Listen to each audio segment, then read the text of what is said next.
expected effects, which likewise describes the master who deserves it. An owner of this type of wand wood was Celestina Warbeck. Laurel tree wood.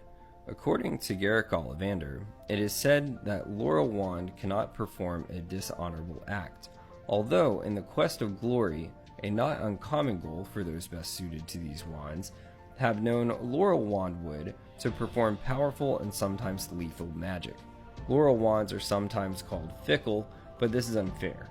The laurel wand seems unable to tolerate laziness in the possessor, and it is in such conditions that it is most easily and willingly won away.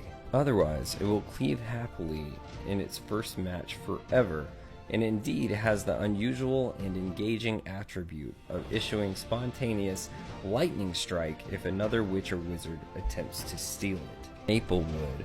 Quote from Ollivander: I have often found that those chosen by maple wands are by nature travelers and explorers. They are not stay-at-home wands and prefer ambition in their witch or wizard, otherwise the magic grows heavy and lackluster. Fresh challenges and regular changes of scene cause this wand to literally shine, burnishing itself as it grows with its partner in ability and status. This wand wood comes from pear trees. Quote from Ollivander: This golden tone wood produces wands of splendid magical powers, which give off the best in the hands of the warm-hearted, the generous, and the wise. Possessor of pear wands are, in my experience, usually popular, well-respected. I do not know a single instance where a pearwood wand has been discovered in the possession of a dark witch or wizard. Pinewood wands. Pinewood. Quote from Ollivander: The straight-grained pine wand always chooses an independent individual master who may be perceived as a loner, intriguing and perhaps mysterious. Pine wands enjoy being used creatively, and unlike some others will adapt unprotestingly to new methods and spells. Many wand makers insist that pine wands are able to detect and perform best for owners who are destined for long lives. Poplar wand wood. This is found in the native northern hemisphere. Quote from Ollivander: If you seek integrity, search first among the poplars, was a great maxim of my grandfather, Gerbold Ollivander, and my own experience of poplar wands and their owners tallies exactly with his. Here is a wand to rely upon, of consistency, strength, and uniform power, always happiest when working with a witch or wizard of a clear moral vision. Eldridge Diggory and Evangeline Orpington, ministers of the Ministry of Magic, had this wandwood. Red oak wandwood.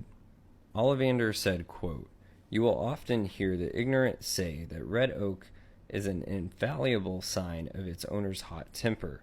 In fact, the true match for a red oak wand is possessed unusually fast reactions, making it a perfect dueling wand, less common than English oak. I have found that its ideal master is light of touch, quick-witted, adaptable, and often the creator of distinctive trademark spells, and a good man or woman to have beside one in a fight. Redwood wandwood. Redwood wandwood, according to Garrick Ollivander, said, Wand quality redwood is in short supply yet constant demand, due to its reputation for bringing good fortune to its owner. As is usually the case with wand lore, the general populace have the truth back to front. Redwood wands are not themselves luckily, but are strongly attracted to witches and wizards who already possess the admirable ability to fall on their feet, to make the right choice, to snatch advantage from catastrophe. Rowan wandwood, comprised of shrubs and small trees in the northern hemisphere. Quote from Ollivander: Rowan wood has always been much favored wandwood because it is reputed to be more protective than any other, and in my experience renders all manner of defense charms especially strong and difficult to break.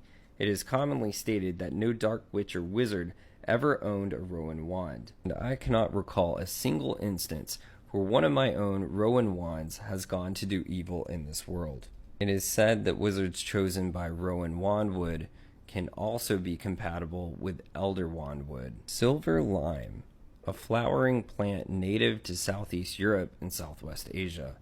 Quote from Ollivander: "This unusual, highly attractive wand wood was greatly in vogue in the 19th century. Demand outstripped supply, and unscrupulous wand-makers dyed substandard woods in an effort to fool purchasers into believing that they purchased silver lime. The reasons for these wands' desirability lay not only in their unusually handsome appearance, but also because they had a reputation for performing for seers and those skilled in legilimency." Spruce tree wood. This is found in the northern temperate regions. Ollivander said, quote, "Unskilled wand makers call spruce a difficult wood, but in doing so they reveal their own ineptitude. It is quite true that it requires particular deftness to work with spruce, which produces wands that are ill-matched with cautious or nervous natures and become positively dangerous in fumbling fingers. The spruce wand requires a firm hand because it often appears to have its own ideas about what magic it ought to be called upon to produce. However, when a spruce wand meets its match, which in my experience is a bold spellcaster with a good sense of humor, it becomes a superb helper, intensely loyal to their owners and capable of producing particularly flamboyant and dramatic effects." Sycamore. This is found in the Forest of Dean in Forbidden Forest. A sycamore wand. Quote Ollivander: "The sycamore makes a questing wand, eager for new experience and loose brilliance if engaged in mundane activities. It is a quirk of these handsome wands that they may combust if allowed to become bored, and many witches and wizards settling down into middle age are disconnected to find their trusty wand bursting into flame in their hand as they ask it one more time to fetch their slippers. As may be deduced, the sycamore's ideal owner is curious, vital, and adventurous." Vinewood. Quote from Ollivander: "Vinewood wands are among the less common types, and I have been intrigued to notice that their owners are nearly always those witches and wizards who seek a greater purpose, who have a vision beyond the ordinary, and who frequently astound